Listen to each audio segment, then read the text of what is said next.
speaker tonight. I'm Vanessa Reynolds. I am the election supervisor. You talked about streamlining.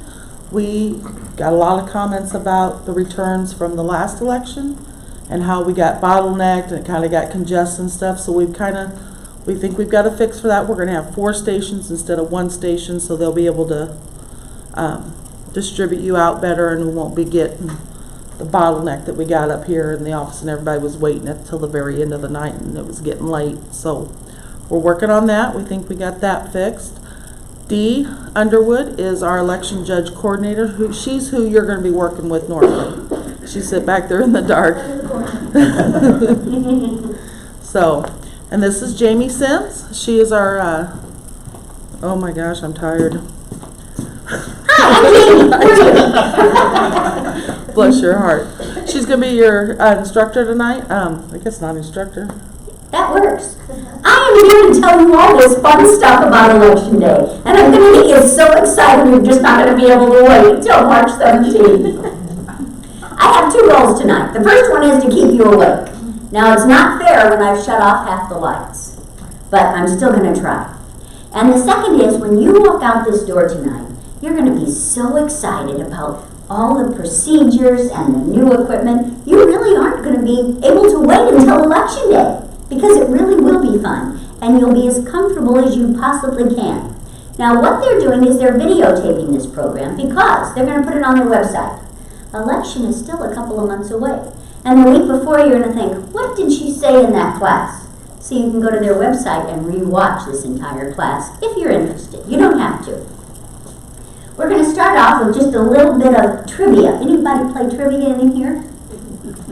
Tazewell County was established in January of 1827. Based on the 2010 census, the population in Tazewell was 135,394. The county is made up of 649 square miles. So the next time you play trivia, you're going to have all the answers. Did everyone get signed in? Great. The nice thing about a PowerPoint presentation is that it's interactive. So if you have any questions at any time, stop me. We'll talk about it right then and there. And if you have a cell phone with you, I'm going to ask you to put it on vibrate. If it rings, feel free to step out in the hallway and talk. I have grandchildren, so my phone is never very far away. Registration deadline. The regular registration deadline is 28 days before the election. Now, I don't know about you, but I was always told that a deadline is a deadline is a deadline, right? Not anymore. We now have an extension of that deadline, and it's called grace period registration, where the regular deadline stops, grace period picks up, and it goes all the way up through and including Election Day. So people will come into the polls on Election Day, and if they have the proper identification, you will have a registration station, a person in your precinct that will register those voters. And then we have online registration. Anyone can go to the State Board of Elections website, put in their information, all the way until 16 days before the election. Register to vote online. That information is forwarded out to the various election authorities around the state. Okay? So if someone comes in and says they just never had a chance to register, you can only feel too sorry for them. Early voting deadlines. A person can apply for a vote-by-mail ballot all the way up until 90 days before the election. Now, they can't start voting until the vote-by-mail ballots from the 40th all the way up until the 5th day before the election. Thursday, before the Tuesday election, is the very last day that the clerk's office can mail out a vote-by-mail ballot. Why is there that deadline? Because hypothetically, that ballot needs time to get to that voter, have them vote it, and get it back by the election day, correct? It's the way it used to be, but not anymore. The law now states, any vote-by-mail ballot that is mailed, postmarked by election day, and it gets back to the election authority's office within 14 days after the election can still be counted. Okay? And then we have early voting. That's voting in person at the county clerk's office or at any of the early voting sites. It starts 40 days before the election and goes all the way through Monday night before the Tuesday morning election. So what is your job as an election judge? It's to protect the right of the voters, to ensure the election process is fair and in accordance with all election laws. So we're going to go over a lot of these processes. There are 3 basic time frames: before the polls open, during voting hours, and after the polls close. Is this how you feel on election morning? I hope not. Get a good night's sleep. Whenever I travel, I always have 2 alarms. I set the alarm on my cell phone. I have the front desk call me. I set the alarm in the room if I have one. I never want to oversleep, and you don't either on election day. Get a good night's sleep, set 2 alarms, and hopefully you won't feel like this. Instead, you're going to jump out of bed, grab those ballots, and head off to the polls on election morning. My father used to call that being full of vim, vigor, and vitality. Arrive at the designated time. What time do you get to the polls on election day? 5 o'clock. That's 5 o'clock a.m., not p.m. Earlier is better. Get there early, get organized before that very first voter comes in at 6. If a judge is missing, pick the phone up and try to call him. If Mary is broke down along the road at 5 o'clock in the morning, somebody needs to be out there looking for Mary. If you can't get a hold of her, call the clerk's office. Maybe Mary is already called in and not going to be able to serve. And if that's the case, hopefully they'll have an alternate they can send out. But if they don't, you, the other judges, have authority to appoint a replacement for that missing judge after 6:15 in the morning. The key is they have to be the same party affiliation as the missing judge. So if Mary's not going to be able to work for the day, and Mary was a Democrat, it's your job to convince that next Democrat voter that walks in the door how much fun you're going to have for the day.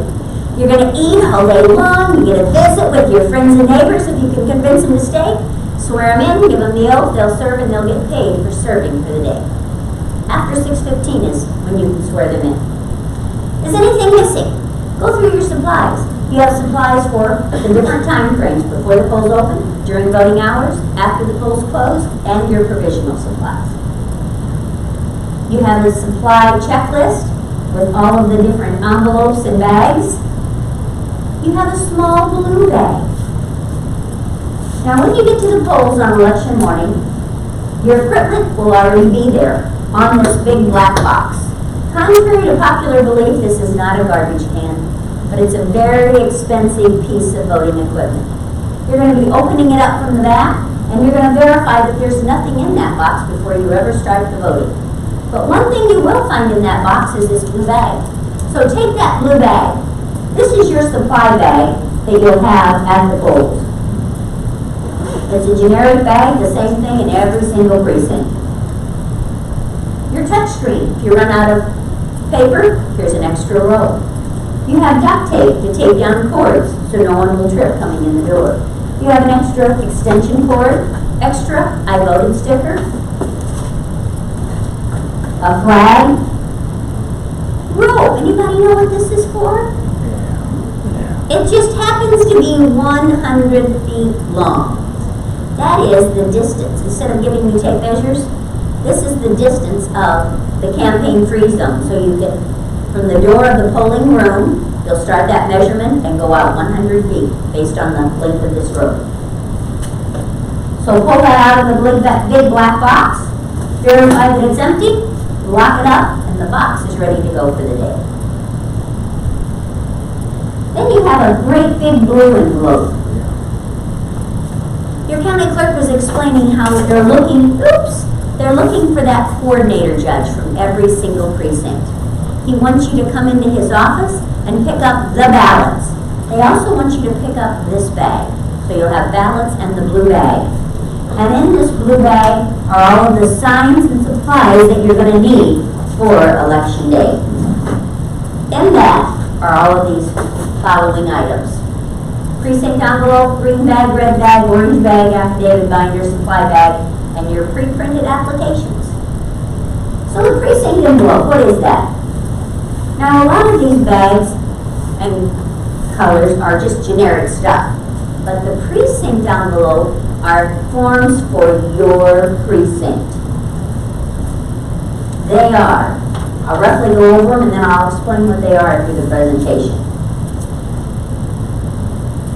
And you'll notice on here too that a lot of these forms have an orange sticker. Every form that has an orange sticker will be placed in this orange bag to be brought back on election night. I love color coding. It solves so many confusion. One form is your oath. Before the polls open, you will all take an oath. And And on the back side of that oath is your expense sheet. This is the sheet that you'll all be paid from. Your write-in tally sheet, remember again, orange sticker. If you have poll watchers and they're confused what their jobs and responsibilities are, here's a whole book all about poll watchers. Judge of election suggestion sheet. He was asking for suggestions that you might have. Fill this out and send it back in. Poll watcher envelope register. A list of the valid write-ins. Here is a sheet for you to fill out if somebody comes in. They've had a name change of address that you can fill out. If someone has moved from your precinct, if a parent comes in and says, you know, my daughter, Alice, has moved to Chicago, put it on here. Now that's not giving the clerk's office authority to remove them, but they're giving them the authority to check it out, giving them a heads up, okay? The goal is to have your precinct list as clean as possible, okay? So any suggestions you might have, turn it in. But if that person is still in your records the next election, don't get upset with them. If, for instance, you put on this form that John Smith died, they can't just remove John Smith from the records without a true death certificate. So it's going to take them a while to track down that information. But please share all information that you have. Here's your list of all the polling places in your township, a list of all registered voters in your precinct, official ballot record form, or a statement of ballots. This form is a summary of whatever happened to your ballots on election day. How many ballots did you start with of every ballot style and of every color? What happened to them during the day? How many were spoiled? How many were used? How many were unused? How many were voted? How many spindle applications did you have? How many ballots were cast? So it's just a summary of what happened to your ballots. Very important paper. Then we have a packet of forms that are the descriptions of the different stations on election day. Tear these apart and lay them at every station. Station 1, 2, 3, 4, 5. As you're rotating positions during the day, you can look over and find out what that station should be doing. In the past, there are some precincts that just refuse to rotate. You have the same person handing out the ballots all day long. Well, what if that person gets sick and doesn't show up the next time? Someone else is going to need to know how to do that. And if you just regularly rotate positions, you're all going to be familiar with all of the stations. You're all equal judges on election day, so you need to all be equally involved in every single step of the process. And then you have your supply list that we had up on the screen. Your spoiled ballot envelope. Okay? So all of these forms will be in that precinct envelope, and they are for your precinct. You have the green bag, and it has all of those items in it. You have the red bag, it has all of those items. You notice the one thing, it's instructions. Each piece of equipment has step-by-step pictured instructions on how to open the polls in the morning and how to close the polls at night. Do you remember the song, "A Picture Paints 1,000 Words"? When you have a picture of each step-by-step instruction, it makes it pretty easy to follow. So those will be in that red bag, plus a lot of your signs. Affidavit binder. Every precinct will have a binder that has all of the affidavits in them. And you'll notice that they're tabbed, explaining the different types of affidavits. Goodie bag. Pens, pencils, markers, tapes, I voted stickers. There's also some name badges in them. If you have been a regular judge at your precinct for a long time, voters are going to come in, look at your face and say, "Oh, I know that lady," but they don't remember your name. Put your name badge on. Those voters have a right to know the names of the election judges serving in their precinct. Election judges make the calls. You serve as officers of the circuit court. How did that happen? Precinct committeemen are elected in a primary election of every even-numbered year. That's this election, okay? Their precinct committeemen are the only ones elected at this election. Everyone else are being nominated. It's reducing the number of nominations down for the November election. But precinct committeemen are elected on March 17th. After the election, they are to submit a list of individuals in their precinct they want to serve as election judges for the next 2-year term. That list is turned over to the party chairman. The party chairman files it with the county board. The county board gives it to the county clerk, who files it with the circuit court. Judges, election judges have a training, 2-year training process for that 2-year set of judges. And then you have a court hearing and you're certified for the next 2-year period.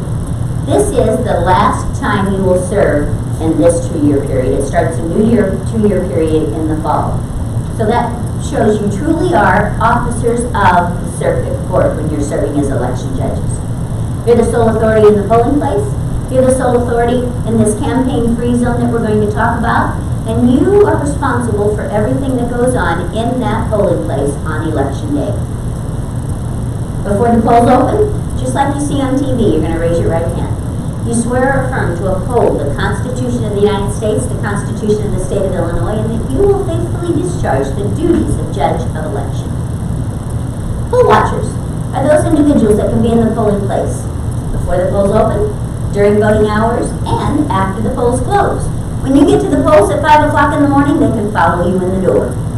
But whenever they come in, they'll surrender their credentials. What are the qualifications of a poll watcher? To be a poll watcher, they just need to be a registered voter from any place in the entire state of Illinois. Now, what are the chances of someone from East St. Louis coming into Pekin to be a poll watcher for this election? Probably not good, but it could happen. They just have to be registered from any place in the state. And they have to have a credential. Where do they get those credentials? They can get them from the State Board of Elections, or they can get them from your county clerk. Do they cost a lot of money? No, they're free. It's just a piece of paper. And on that form, it needs to be filled out. It has to have 3 signatures. It has to be a signature of the person handed out, State Board of Elections or county clerk. It has to have the appointing authority. Who is that person a poll watcher for? Are they for a candidate, a political party, qualified civic organization, state civic organization, proponent or opponent to a proposition? And the 3rd signature on that will be their own. They'll sign it right across the bottom with their name and address on it. A poll watcher must have a separate credential for every single precinct that they go into. So if you have a polling room and you have 4 precincts in your polling room, and that poll watcher wants to be a poll watcher at all 4 precincts, he better have 4 credentials. Okay? So when they walk in, they'll surrender the credential to you. You'll take it, put it in the envelope. On the outside of the envelope, let's see if I can, here's a picture of it. On the outside of the envelope, they'll sign in, sign out. They can come and go all day long. But you've got their credential, you're going to keep it, it's going to stay in that envelope, you'll turn it in with your supplies on election night. Once they submit it to you, they can come and go. They don't have to bring you another one. But they'll have a separate credential for the next precinct that they want to go to.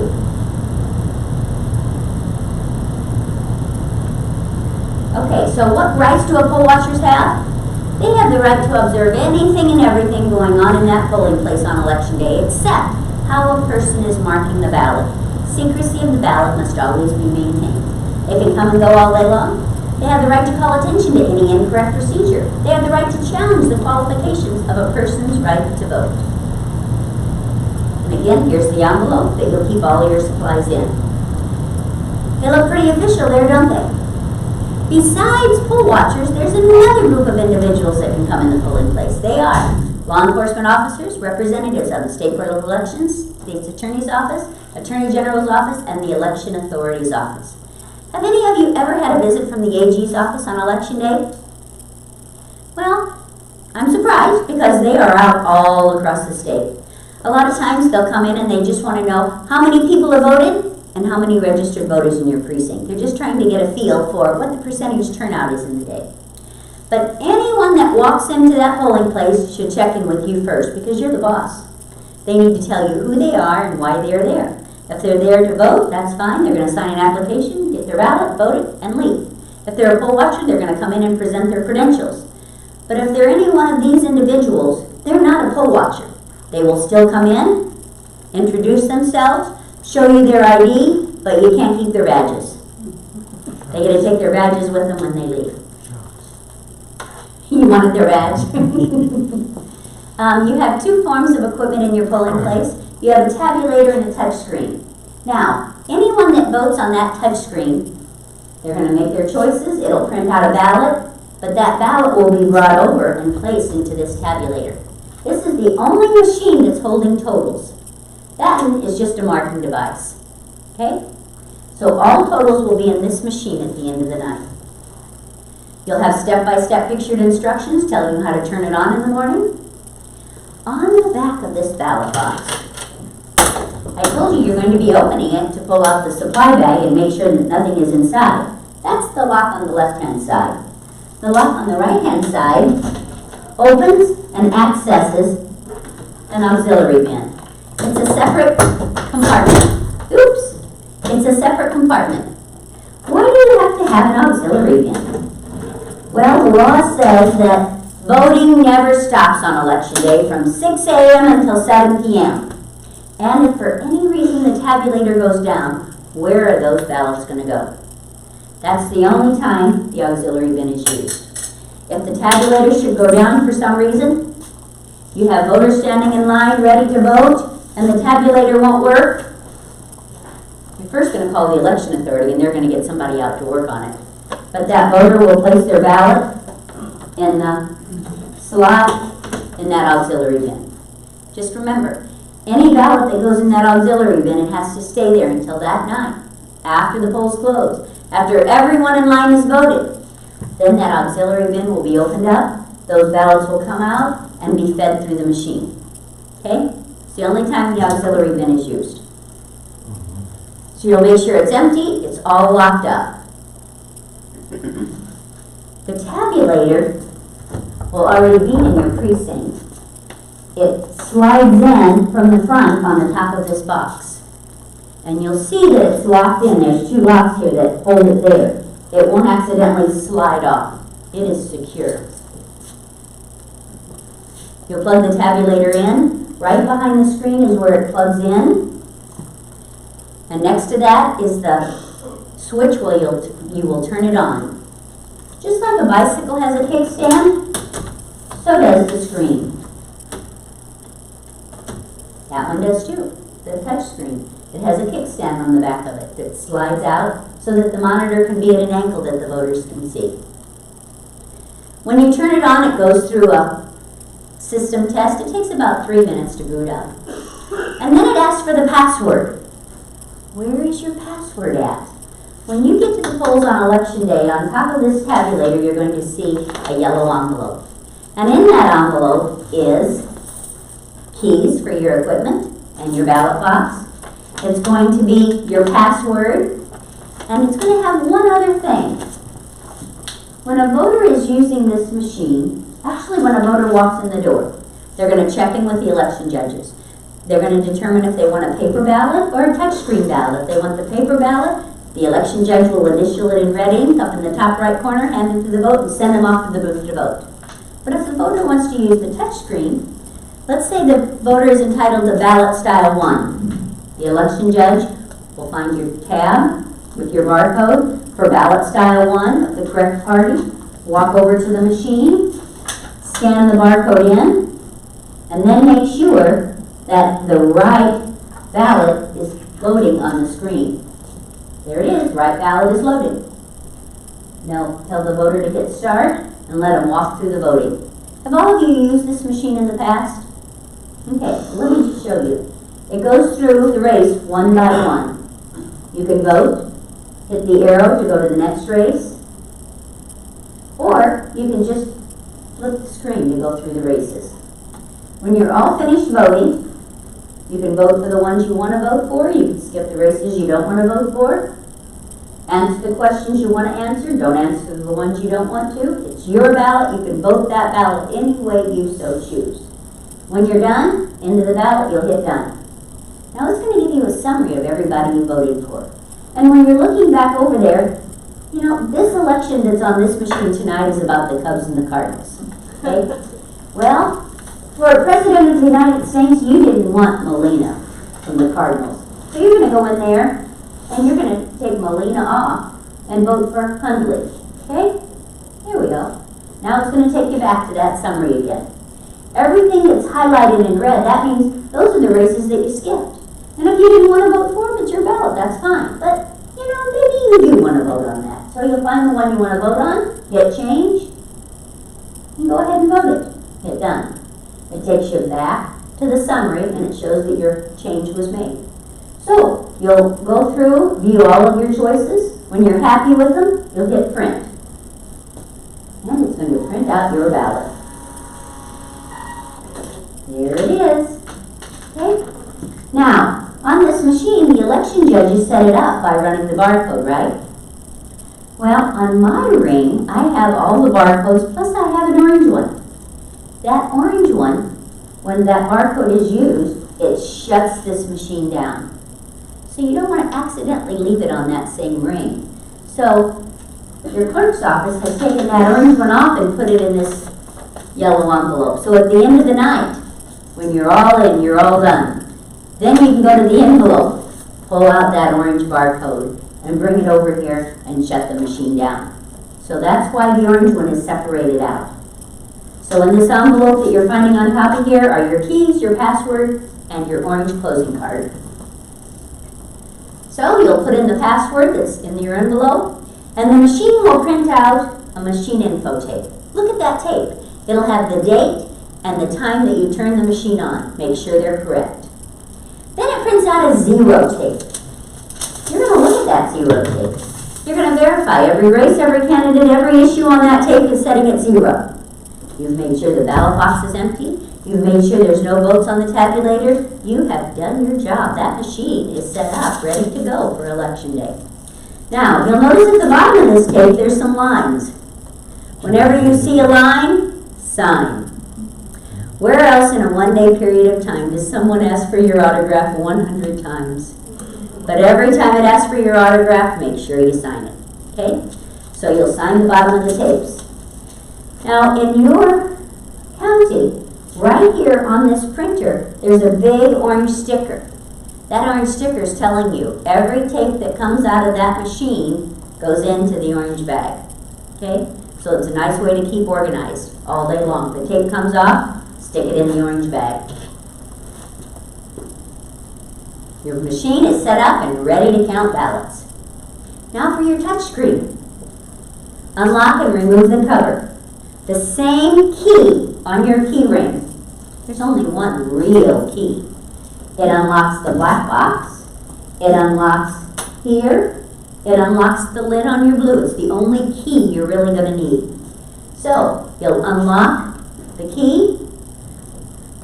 You'll undo those black clasps on the front. That whole lid will come off, and set it on the floor out of the way underneath the machine. You won't need it until you close the machine down that night. You'll set the tablet up, plug it in, slide the kickstand in, put the pin in to hold it at the angle that you'd like it in the guide rails. Pull out the keypad, plug in the headphones. Now, why do we have all of this?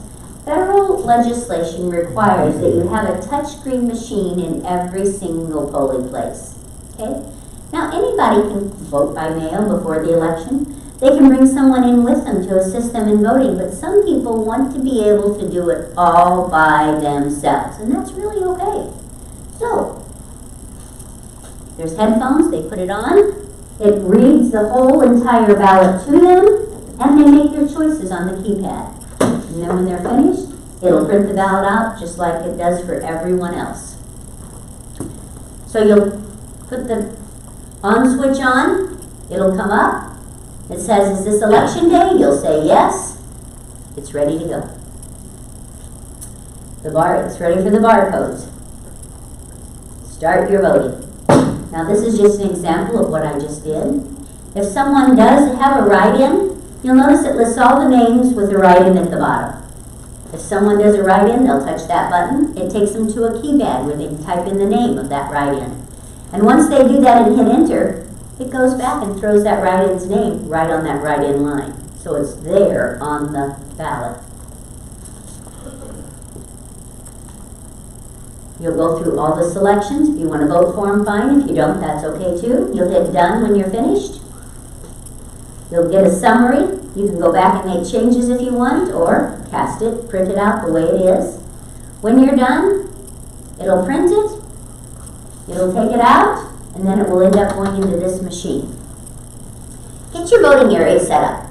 Arrange the booths so that the voters have as much privacy as possible. The goal is, when that voter is standing in that booth, their back is to the wall, so no one's behind them looking over their shoulders, seeing how they're voting. Allow the orderly flow of the voter traffic in the polling place. The voter walks in, they see where they start, they get their ballots, they go to the booths, mark their ballots, they put it in the tabulator and go back out the door. Nice, smooth, orderly flow. Get your polling place sign out on the door of the polling place. Also, your handicap sign. It's usually the same door, but not always. Get your public roadway sign out by the road so voters driving by will know which door to the building they should be using. Post your signs and specimen ballots around the polling place. Also put instructions in every single booth. Now, if a voter gets in a booth and they have a question, they can always come back out and ask you, but people want to be able to do it all by themselves.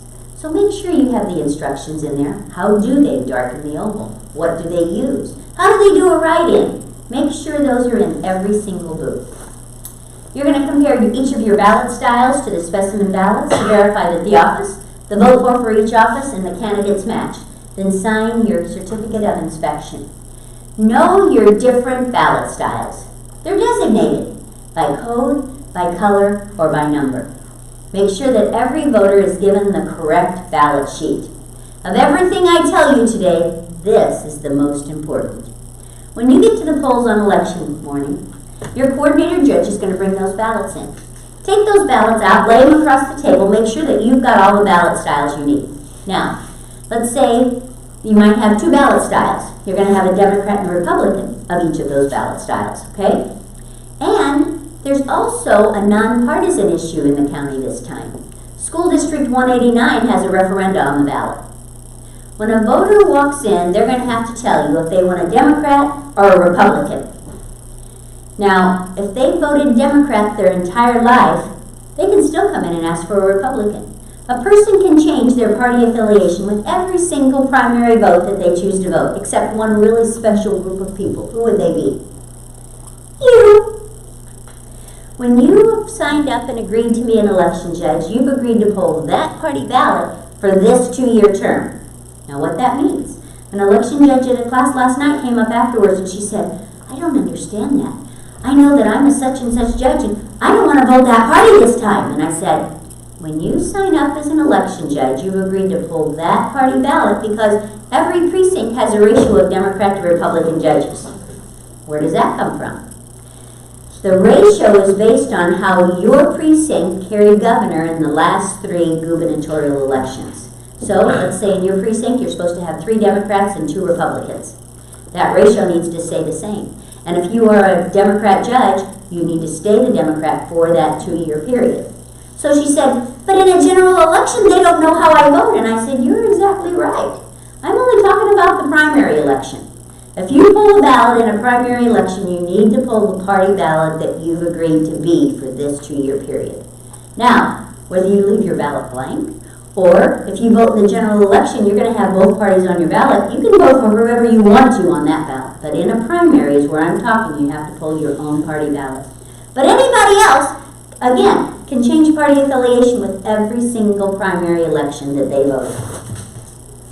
So, they're going to come in and tell you the ballot style. Now, you might have someone come in and you ask them if they want a Democrat or Republican and they're going to get that deer in the headlight look. Send them over to the wall.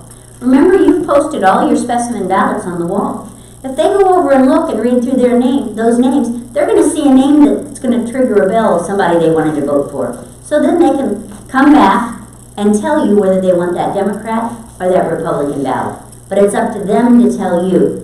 Don't automatically give them one party or the other. Campaign-free zone. It's that area around the polling place where there can be no campaign buttons, no campaign signs, and no electioneering. If someone walks in with a hat on that says, vote for Mike, tell them to take the hat off. If they come in with a shirt on that has campaign literature, send them back out. They can turn the shirt wrong side out, come back in, or they can put on a coat to cover it up. No one can have any kind of campaign in that polling place and within 100 feet of that polling place room.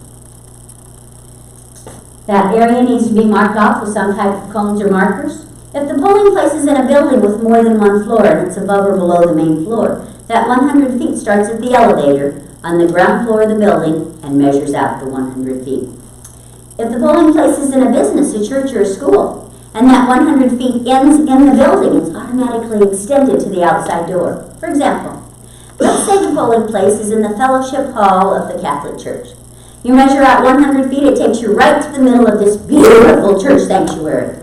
Can you see someone in that church sanctuary with campaign literature and signs? I don't think so. That's why it's extended at least to the outside door of the building.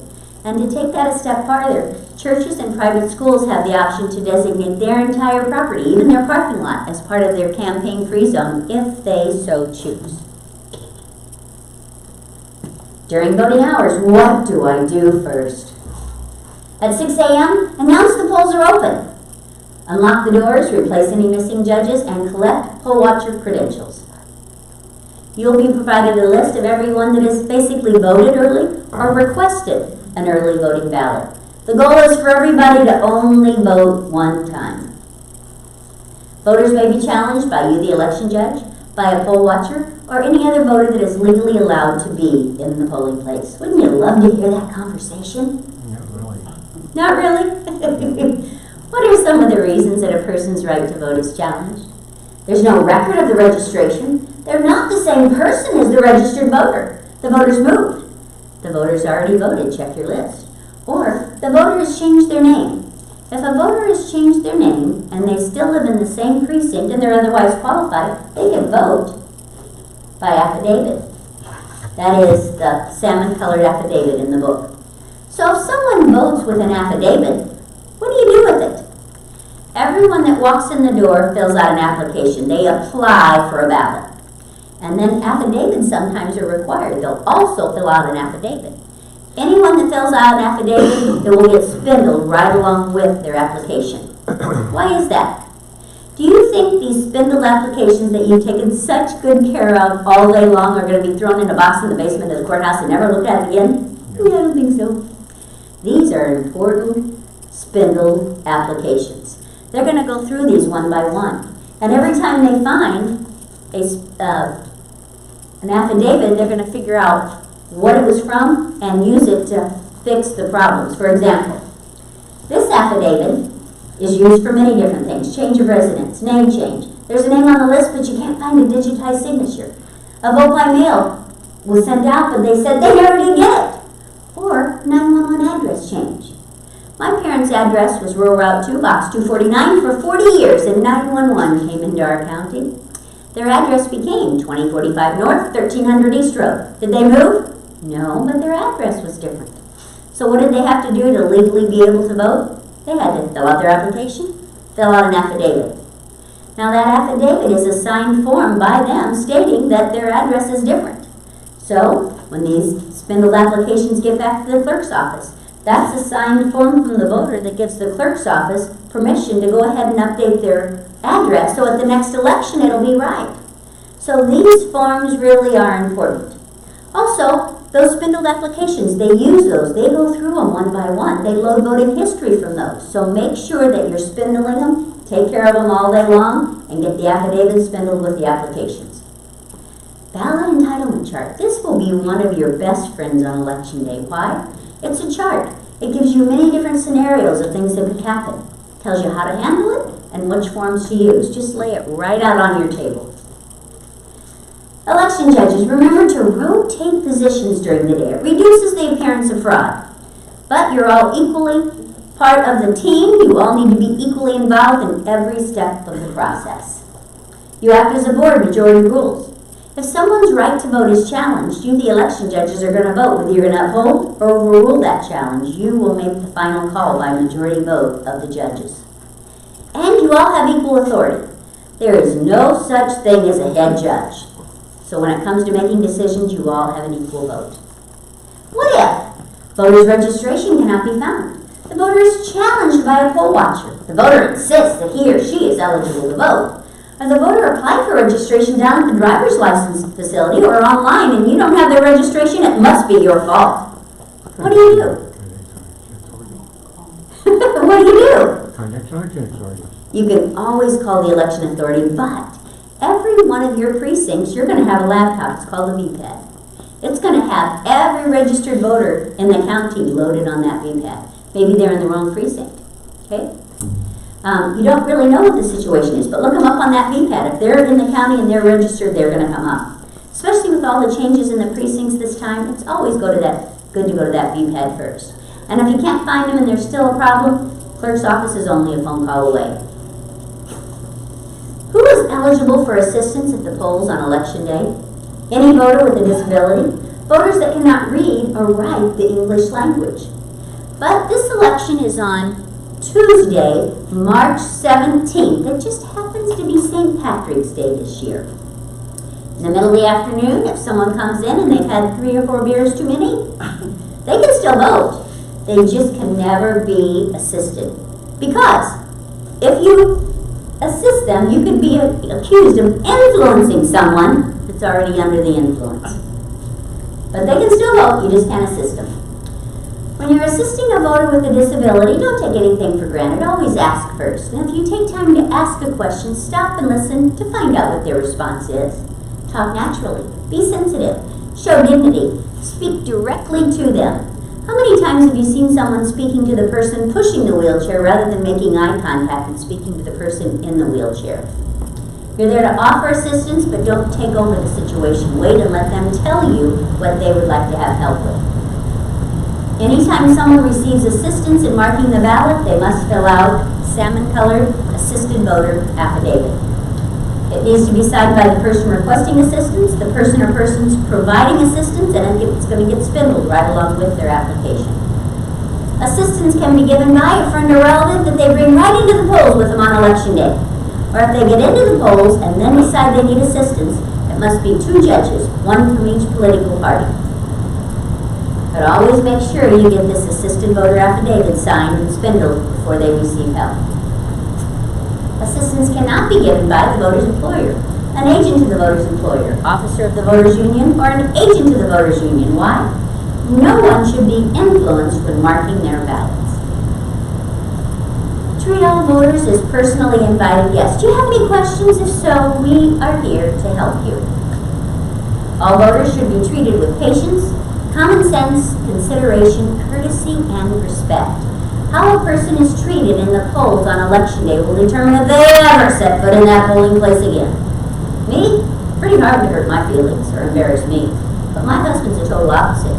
You embarrass or humiliate him and he'll never go back again. So just be careful how you're interacting with voters. The goal is to always be kind, be patient, don't ever do anything to embarrass them.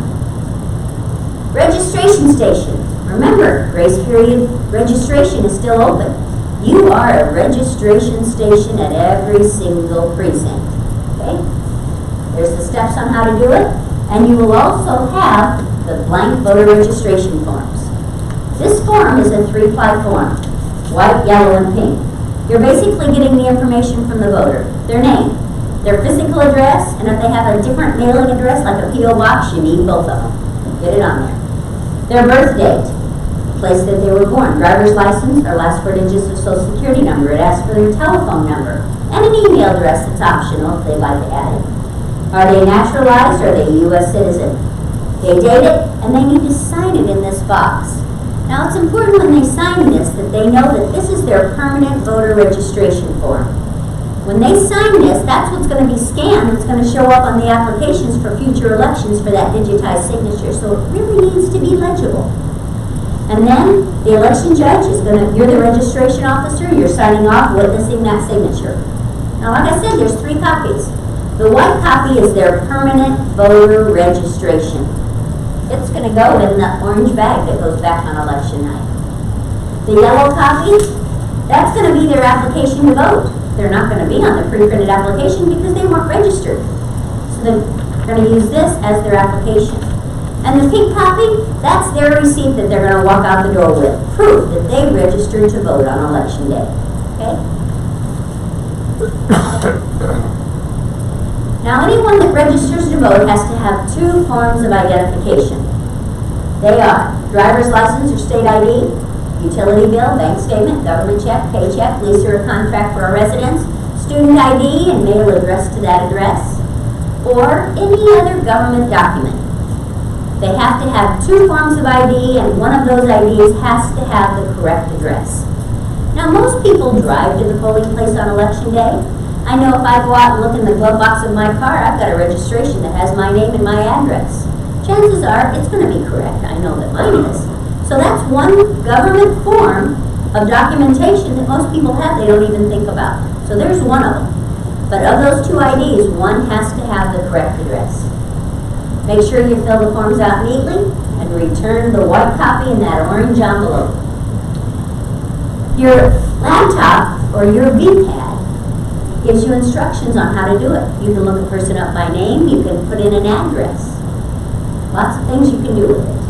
Judges Station 1, the greeter judge. Put a smile on your face. Act like you're excited to see people when they walk in. Also, put a start here sign on your table. When they walk in the door, they're going to look around not knowing where to start. But if they see a start here sign, they're going to know exactly where to go. Keep them moving as they come in the door. You'll have a list of all the voters at this station. You'll have a list of everyone that's already applied or voted a ballot. You'll have your precinct maps. Now those maps you can hang out on the wall or in the hallway where they're waiting in line to come in so they can go ahead and look at it if they like. A list of all the polling places. You'll also have a demonstrator ballot. This is a laminated ballot, and you'll notice that the presidents on here are Jefferson, Lincoln, Kennedy, Eisenhower, and Roosevelt. This is laminated, so it's just a demonstration to show the voters how easy it is to darken the oval. And you might have people that have never used these ballots before. So let them darken the oval. You have Kleenexes to wipe it off, and you'll reuse the same one all day long.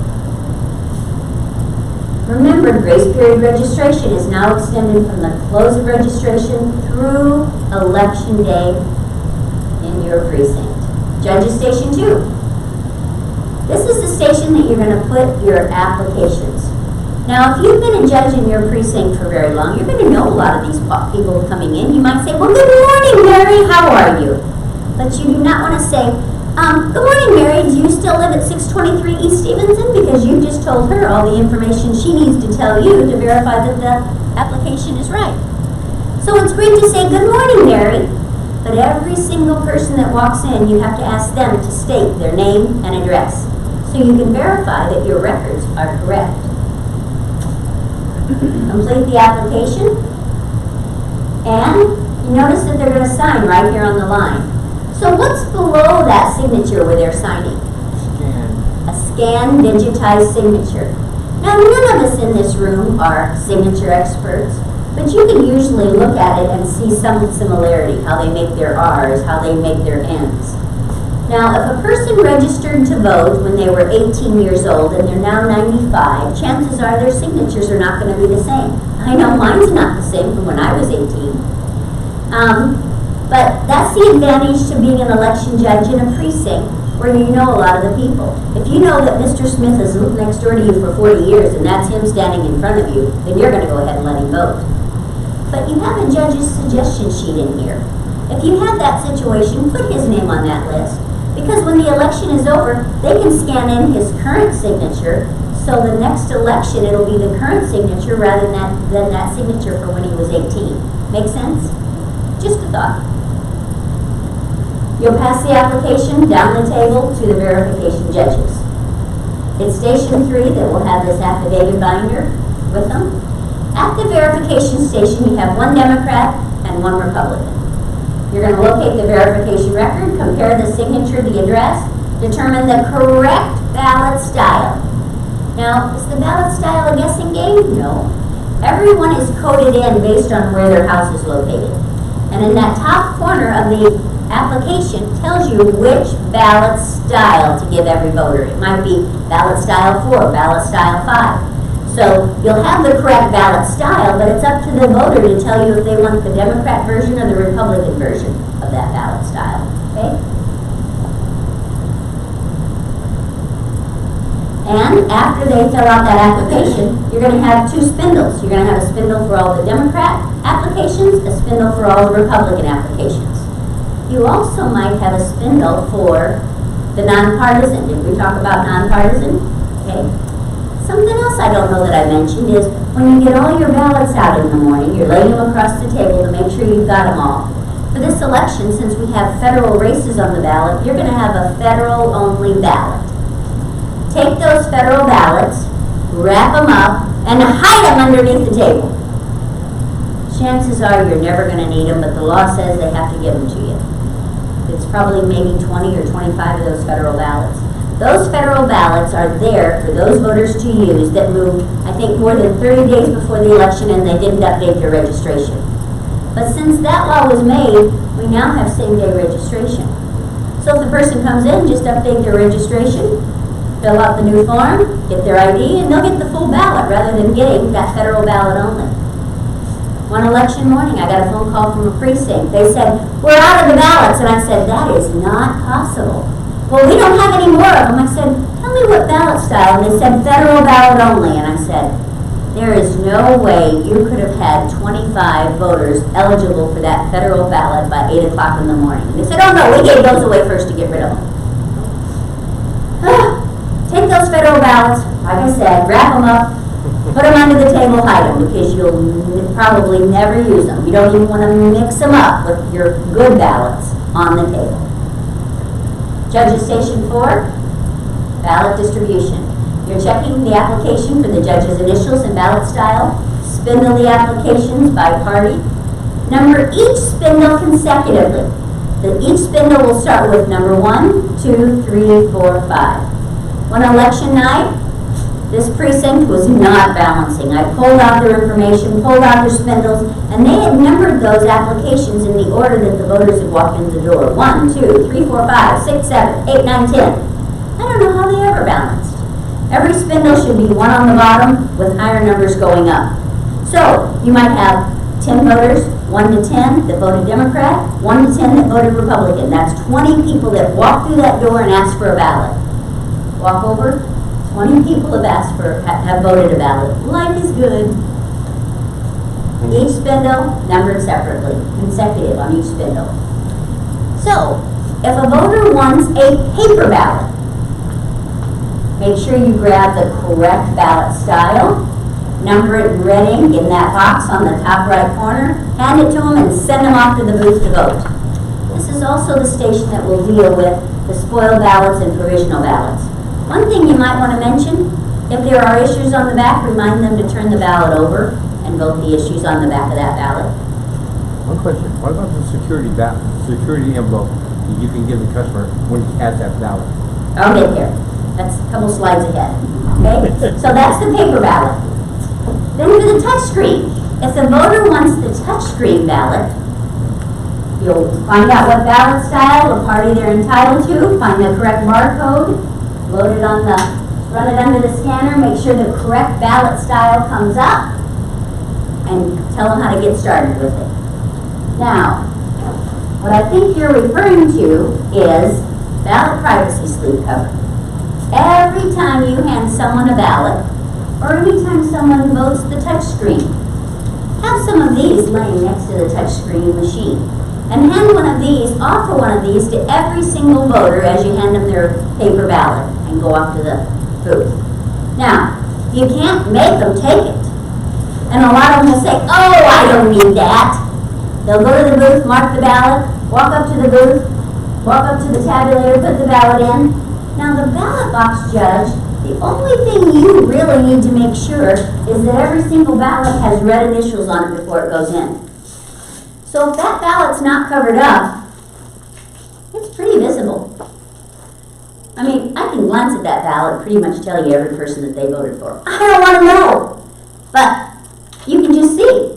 That's why you encourage them to use the ballot secrecy sleeve cover. You do not want to see how they voted. The only thing you need to see is that there's red initials on it before it goes into that machine. So, they look at you and say, oh, I don't need that. They go off and vote. They come up, put their ballot into the machine. You reach over to make sure, you look over to make sure there's red initials. That voter goes down to the coffee shop and he said, that election judge looked over and saw every single person that I voted for on my ballot. You can't fix stupid. You offered them a secrecy sleeve cover. You can't make them take it.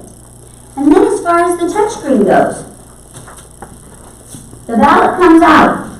Okay? They made all their choices. The ballot prints out. It's wonderful. It's in English. They can read it over to make sure that's everyone they really wanted to vote for. But they see a mistake. Even at that point, they can bring it back, spoil it, and start all over again. But they look at it, it looks good. have these laying there, so hopefully they'll use them, okay?